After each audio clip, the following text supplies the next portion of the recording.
அனைத்து மாணவர்களுக்கும் இனிய காலை வணக்கம். வேதியியலில் நம்மை சுற்றியுள்ள பருப்பொருள்கள் அப்படிங்கிற பாடம் பார்த்துட்ருக்கோம்.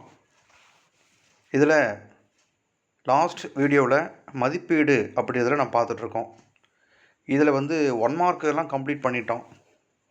அதாவது 5th ரோமன் வரைக்கும் நாம் கொஷின் வித் ஆன்சரோடு நாம் ஒரு பார்த்தோம். சரி, இதனுடைய தொடர்ச்சி நாம் இப்போ பார்க்கலாம். இந்த வீடியோவில் 6th ரோமனில் குருவினா அப்படின்னு இருக்கு பாருங்கள். இதில் ஒரு 6 வினாக்கள் இருக்குது. இந்த 6 வினாக்களுக்கான விடைகள் நாம் இப்போது பார்க்கலாம். முதற் கேள்வி, பருப்பொருள் அப்படின்னா என்ன? பருப்பொருள் வரையறு. நம்மளை சுற்றி இருக்கிற எல்லாமே பருப்பொருள் தான். அதை எப்படி நம்ம வரையறுக்கிறோம் அப்படின்னா, நிறை மற்றும் ஒரு குறிப்பிட்ட இடத்தை அடைத்துக்கொள்ளும் தன்மை கொண்டவைகள் பருப்பொருள்கள். நிறை இருக்கும், அந்த பொருளுக்கு நிறை இருக்கும், அது ஒரு இடத்தை அடைத்துக்கொள்ளும் தன்மை கொண்டதாக இருக்கும். இது ரெண்டும் இருந்தால் அது பருப்பொருள். அப்போ நம்மளை சுற்றி இருக்கிற எல்லாமே பார்த்திங்கன்னா நிறை இருக்கும், ஒரு குறிப்பிட்ட இடத்தை அடைத்துக்கொள்ளும். அதனால தான் பருப்பொருள் அப்படிங்கிறோம். இந்த பருப்பொருள் 3 நிலைகளில் இருக்குது: திண்மம், திரவம், வாயு. சரி, இதுக்கான விடைகளை நாம் மறுபடியும் பின்னாடி பார்க்கலாம். சரி, அடுத்தது, சமைக்கும் முன் அரிசியில் உள்ள உமி, தூசு போன்ற நுண்ணிய மாசு பொருள்கள் எவ்வாறு நீக்கப்படுகிறது? வீட்டிலேயே நீங்கள் இந்த செயலை நீங்கள் பார்க்கலாம். சமைக்கிறதுக்கு முன்னாடி அரிசியை இருக்கக்கூடிய அந்த தூசுக்கள் சொல்லக்கூடியவைகள், உமி, இந்த மாதிரி சிலலாம் இருக்கும். அதை எப்படி நீக்கிறாங்க அப்படின்னா, தண்ணியில் நல்லா கழுவுறாங்க. நல்லா அலசுதல், அரிசி அலசுதல் அப்படிம்பாங்க. தண்ணி ஊற்றி சமைக்கிறதுக்கு முன்னாடி தண்ணி நல்லா அரிசியில் நல்லா ஊற வச்சு அலசும் போது பார்த்திங்கன்னா, அதில் இருக்கக்கூடிய அந்த உமின்னு சொல்லக்கூடியவைகள், தூசு, இதெல்லாம் இப்படி மேலேயே மிதக்கும். ஏன்னா எடை குறைவானது, இதெல்லாம் மிதக்கும்.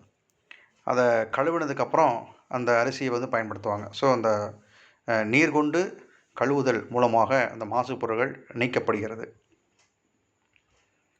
3வது கேள்வி, கலவைகளை நாம் ஏன் பிரித்தெடுக்க வேண்டும் அப்படிங்கிறோம். கலவைகளை ஏன் பிரிக்கணும்? இந்த 3 பாயிண்ட் நம்ம புக்கில் இருக்குது. முதல் பாயிண்ட் பாருங்கள், கலவைகளில் உள்ள மாசுக்களையும் தீங்கு விளைவிக்கும் பகுதி பொருள்களையும் நீக்கணும். முதல் காரணம் அதுதான். அது கலவையில் தேவையில்லாத நச்சுப்பொருள்கள், உடலுக்கு பாதிப்பு தரக்கூடிய சில நச்சு பொருள்கள், தீங்கு விளைவிக்கும் பகுதி பொருட்கள் கலந்துருக்குது அப்படின்னா, அப்படியே நம்ம பயன்படுத்தினா உடலுக்கு கேடு விளைவிக்கும். உதாரணமாக பார்த்திங்கன்னா, அரிசியில் உள்ள கற்கள், அந்த கற்களையும் சேர்த்து நம்ம அப்படியே சாப்பிட முடியுமா? முடியாது. ஸோ அதனால் என்ன செய்கிறாங்கன்னா, கலவையில் பிரிக்கிறதுக்கான முக்கியமான காரணம், தேவையில்லாத சில பகுதி பொருள்கள் அந்த கலவையில் இருப்பதா, அதனால் நம்ம பிரிக்கிறோம். 2வது பாயிண்ட், பயனளிக்கும் ஒரு பகுதி பொருளினை அதன் மற்ற பகுதி பொருள்களில் இருந்து தனித்தெடுத்தல்.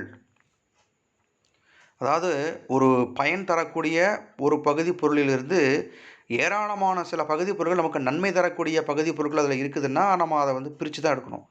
ஸோ அந்த காரணத்தினால கலவைகளை நம்ம பிரிக்கிறோம். உதாரணத்துக்கு பார்த்திங்க அப்படின்னா, பெட்ரோலியத்தில் இருந்து ஏராளமான பகுதி பொருட்கள், கிட்டத்தட்ட 15க்கும் மேற்பட்ட பகுதி பொருள்கள் இருக்குது. பெட்ரோலியம், கச்சா எண்ணெய், அந்த பெட்ரோலியத்தில் இருந்து பெட்ரோல், டீசல், மண்ணெண்ணெய், உயவு எண்ணெய், கேஸ், பெட்ரோல் கேஸ், இது மாதிரி நிறைய பொருள்கள் இருக்குது. இந்த மாதிரி பயன் தரக்கூடிய பல்வேறு பகுதி பொருள்கள் இருக்கிறதுனால பிரித்தெடுத்தல் அவசியம். 3வது பாயிண்ட், ஒரு பொருளை மிகுந்த தூய்மையான நிலையில் பெற வேண்டும். எனக்கு சுத்தமானதாக, அந்த கலவையிலிருந்து எனக்கு சுத்தமானதாக எனக்கு அந்த பொருள் வேண்டும் அப்படின்னா பிரித்தெடுத்தல் அவசியம்.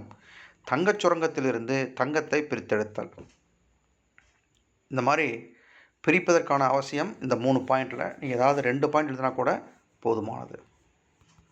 சரி, அடுத்த கேள்வி, கலவைக்கு ஒரு எடுத்துக்காட்டினை கூறி அது எவ்வாறு கலவை என்று அழைக்கப்படுகிறது என்பதை காரணத்துடன் நியாயப்படுத்துங்கிறாங்க. இப்போ கலவைக்கு ஏதாவது ஒரு உதாரணம் சொல்லணும். அது ஏன் அதை கலவைன்னு சொல்கிறோம்? முதல்ல கலவைனா என்ன? ஒன்றுக்கும் மேற்பட்ட, 2க்கும் மேற்பட்ட பொருள்கள் கலந்திருந்தா அது கலவை. ஒரே ஒரு பொருள் இருக்கக்கூடாது. அதுக்கு மேற்பட்ட சில பொருள்கள் கலந்திருந்தா அது கலவைன்னு சொல்லுவோம். அந்த மாதிரி இங்க நம்ம உதாரணமா என்ன சொல்றோம் அப்படின்னா, பால்.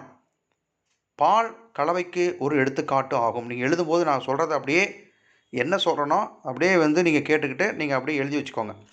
கலவைக்கு ஒரு எடுத்துக்காட்டு கேட்குறாங்க. பால் கலவைக்கு ஒரு எடுத்துக்காட்டு. Full stop. ஏன் அத கலவைன்னு சொல்றோம் அப்படின்னா, அந்த பால்ல என்னெல்லாம் கலந்திருக்குது?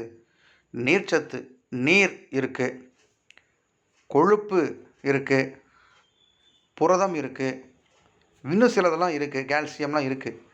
இந்த மாரி பால்ல நீர், கொழுப்பு, புரதம் இவைகள் இருப்பதனால் பால் ஒரு கலவை.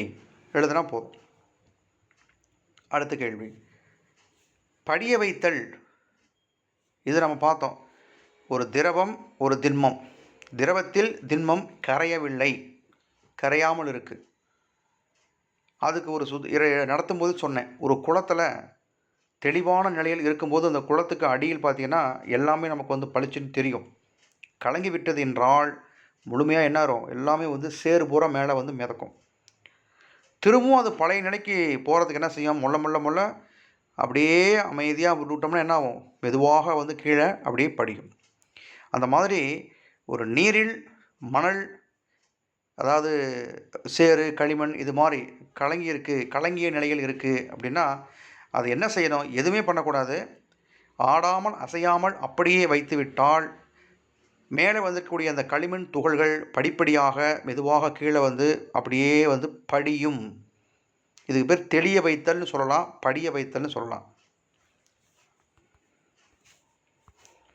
ஒரு கலவையில் கனமான பொருள்கள் இருப்பின் அவற்றை சிறிது நேரம் அசையாமல் வைக்கும் பொழுது எடை அதிகமான பொருள் வண்டலாக தங்கி, அதாவது கீழே வந்து படிகிறதா வண்டல்னா தங்குறது. மேலடுக்கில் தெளிந்த நீர்மை கிடைக்கும். மேலே வந்து தண்ணி மட்டும் இருக்கும், கீழே வந்த களிமண் துகளாக இருந்தாலும் சரி, இல்லை கரையாத பொருள் கனமான பொருள் எதுவாக இருந்தாலும் சரி, அது கீழே அப்படியே படிப்படியாக வந்து கீழே வந்து தங்கிடும். இந்த மாதிரி பேர் வந்து படிய வைத்தல் அப்படிங்கிறோம். அடுத்த கேள்வி, 6வது கேள்வி. தூய பொருளுக்கும் தூய்மை அற்ற பொருளுக்கும் இடையே உள்ள முக்கிய வேறுபாடுகளை கூறுக. தூய பொருள் ஒரு பக்கம் வச்சுக்கோங்க, தூய்மையற்ற பொருள் தனியாக வச்சுக்கோங்க. கட்டம் போட்டு பிரிச்சுக்கோங்க. தூய பொருள் அப்படின்னா ஒரே வகையான மூலக்கூறுகள், ஒரே ஒரு துகள்கள் தான் இருக்கும். அதில் வேறு சில இதெல்லாம் வந்து சேர்ந்திருக்காது. ஒரே துகள்களை பெற்றிருக்கும்.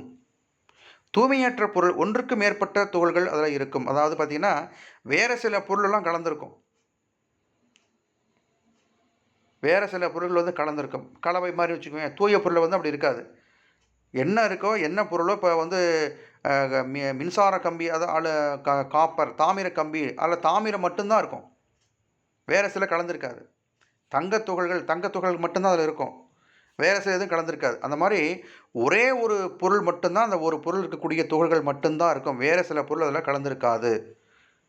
தூய்மையற்ற பொருள் பார்த்தீங்கன்னா சில தேவையில்லாத பொருளும் அதில் கலந்துருக்கும். ஒன்றுக்கு மேற்பட்ட துகள்கள் இருக்கும். வெவ்வேறு. 2வது பாயிண்ட் என்ன சொல்லலாம்னா, தூய பொருள் கலப்படம் அற்றது, தூய்மையற்ற பொருள் கலப்படமானது. இந்த 2 பாயிண்ட் போதும். பருப்பொருள் வரையறு ஏற்கனவே பார்த்துட்டோம். பருப்பொருள் என்பது எடை உள்ளதும் இடத்தை அடைத்து கொள்வதும் பருப்பொருள். சரி, அப்போ வந்து 6 கேள்வி நம்ம வந்து இப்போது விடைகளை பார்த்துருக்கோம். இந்த வீடியோவை நல்லா பார்த்துட்டு நான் என்ன சொன்னனோ அதை நீங்கள் அதுக்கான விடைகளை நீங்கள் வந்து எழுதி பாருங்கள். இதனுடைய தொடர்ச்சியை அடுத்த வீடியோவில் பார்க்கலாம். நன்றி.